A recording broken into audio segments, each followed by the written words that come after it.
to sa kanya. Ang puso ko'y nahihirapan na. Ano pa ba ang pwede kong gawin na uubra upang maakit siya?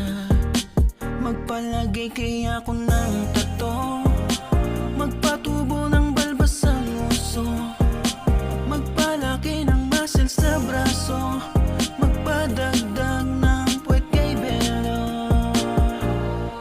Buksan mo, papasukin ako